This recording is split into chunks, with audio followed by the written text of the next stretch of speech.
আসসালামু আলাইকুম। আজকে আমরা আপনাদেরকে কিভাবে পেয়ারা মাখানো হয় এটা শিখিয়ে দিব। আসলে এটা শেখানোর কিছু নেই। ছোটো ভাই শখ করে বলতেছে যে আজকে ভাই একটা পেয়ারা মাখাবো, একটা ভিডিও করেন। ঠিক আছে, ওই হিসাব করে একটা পেয়ারা নিয়েছি। একটা বাটিতে লবণ, মরিচ নিয়েছি।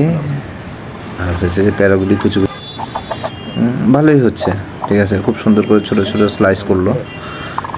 এখন হচ্ছে যে লবণ মরিচের সাথে মাখালো। তার তো মনে হয় চোখও লেগে গেছে। এখন কঠিনভাবে সে ঝাঁকাচ্ছে।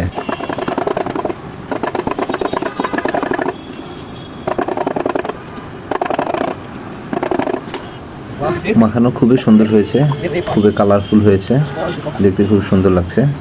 এখন আমরা টেস্ট করবো, দেখি ছোটো ভাই টেস্ট করতেছে কেমন লাগে। সে তো বলতেছে খুব অসাধারণ হয়েছে, খেয়ে খুব মজা পাচ্ছে সে। আমাকেও দিল, খেলাম।